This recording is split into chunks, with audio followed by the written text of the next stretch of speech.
Okay. So and then following that, must have been only about a week, couldn't have been much longer than a week, I started getting nosebleeds, and my mum said, I really don't know what's wrong with you, you know, everything's going wrong, you're getting sick. I was taking time out of work, and they were getting fed up because I was all having to have time out. And I sat on the loo, I'm sitting on the loo actually, and I'm thinking, oh no, my nose is going to bleed again. And it was then that I grabbed a piece of toilet roll, blew my nose, and that's when I found. And was this at night or during the day? No, it was during the daytime. During the day? During the daytime. Right. And so did you discover it immediately that it came out in your nose? Oh yeah, because I blew my nose thinking my nose is going to bleed. Yeah. I'm just going to have a quick look. But it wasn't bleeding. But what I had blown out was this thing. All right, so there wasn't any blood that came out with it. It came out by itself, and you thought it was. I thought my nose was going to bleed, which is why I gave my nose a. So you could feel something. Because I could feel something. Right, and you blew this thing out, and which is the object that's been at Manchester University that nobody knows what it is. And yeah. Okay. So thankfully, I had a sterile specimen tube, which the doctor had given me because of all the problems that I'd had. Yes. You know, a short while before that. And I just put it into that with some water, and I'm thinking, what is it? What do I do now with it? You know. But I was in contact with John, and I gave him a ring and said, this is what's happened. Well, I mean, I think he was in the car and halfway out down the road, you know, without putting the phone down. I mean, he was so excited, you know, that something had happened. Right. And he said to me, you know, I've got to see this. Do you mind if I take it? Right. And I said, I don't. I said, I've got no idea what people are going to think, you know. But I said, I don't want it in my house. I said, you said that. Yeah, right. I said I don't want it in my house. I said, if you take it, you don't bring it back. Right. Because he didn't want to know. And he said, well, can I do this? I said, do what you want with it, John. I said, but I don't want it back. Right. So he's had it ever since, which is several years now. Right, and I can show you, because I don't think you've seen it, the little section that we actually did on my show, where I've showed all of the pictures that were published in UFO magazine. Well, John was very kind. He did these. Excellent, yeah. And that was how tiny it was on my finger. Oh yes, I haven't seen that photograph. Yeah. Okay. So I think that's all I have at the moment of those. All right, and what are your own thoughts on what this could be, Ellie? Well, at first I thought it was dental amalgam. Right. You know, as you would, because you're breathing in when you're in the dentist. And I had some surgery work done, but I don't know. And how long ago was the surgery? Dental surgery, I had that done in 93,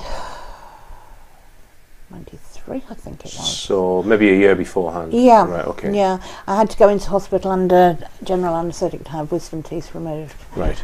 So I thought, well, maybe it was just a chip of dental mouth. Right. You know. Okay. And we've seen that photograph before. We can show it again.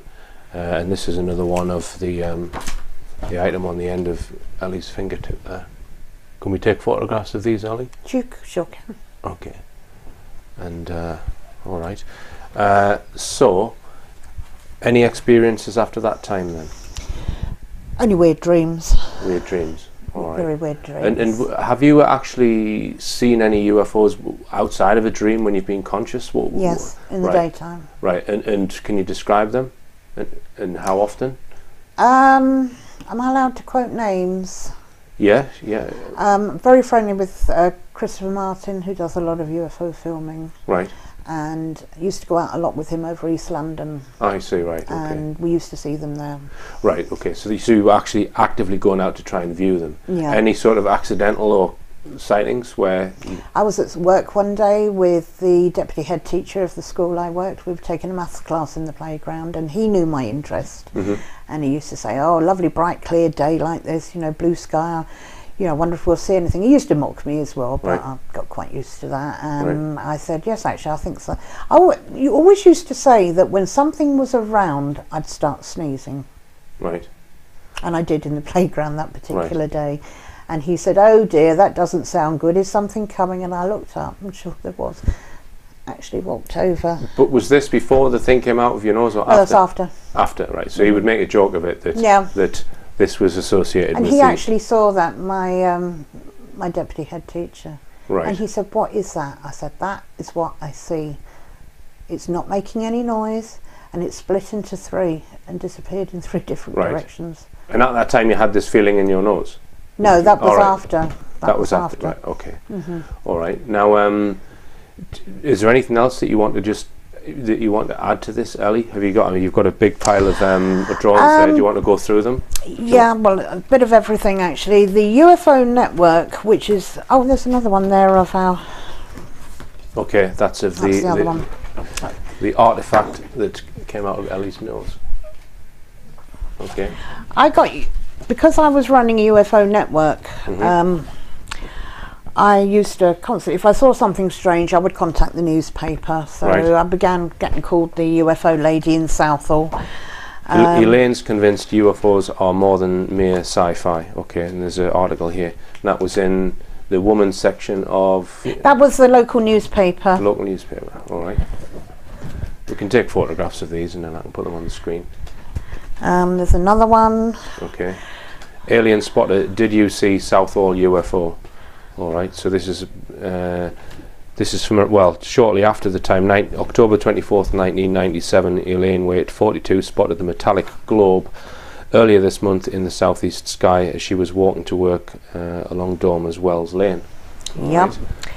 Right. Because I run a UFO group from home and we dealt mainly with letters coming backwards and forwards from other like-minded people.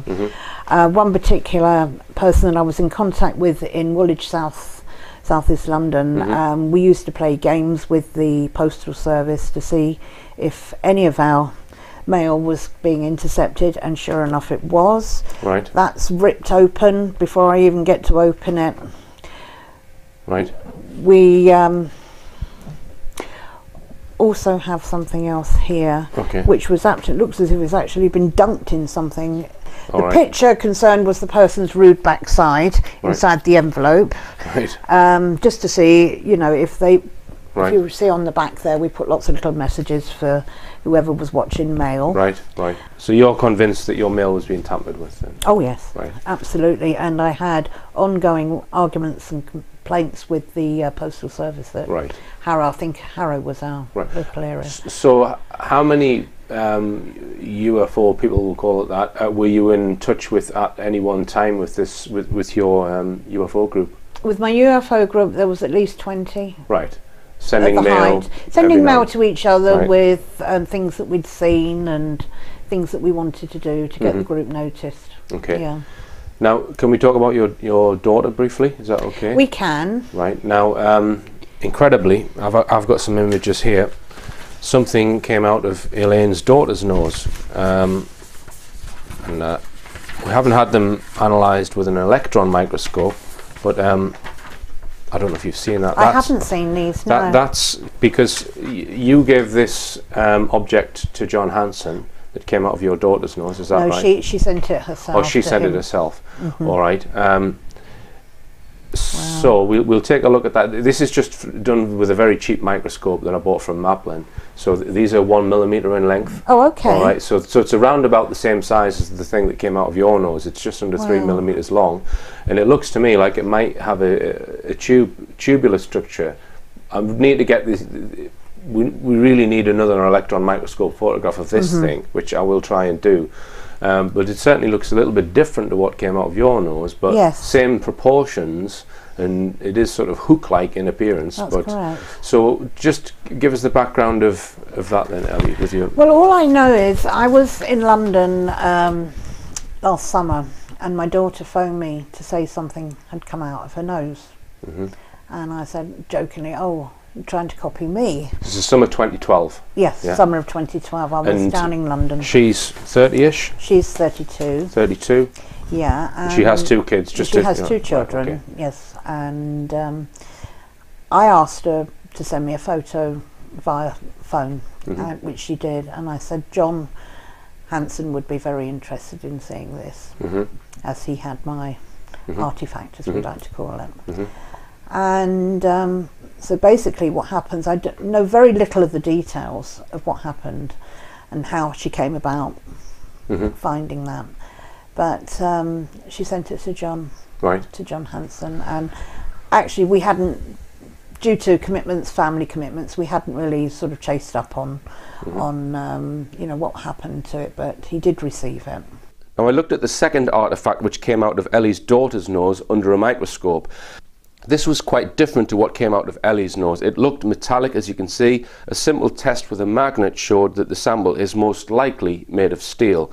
Now my conclusion is that this artefact was probably just a piece of thick wire or perhaps a bristle from a metal brush, completely different to Ellie's artefact, which is non-metallic. The thing that came out of your nose, when would it have been, last summer, I showed a scientist, a cell biologist actually, professor of cell biology, the photographs of your artefact.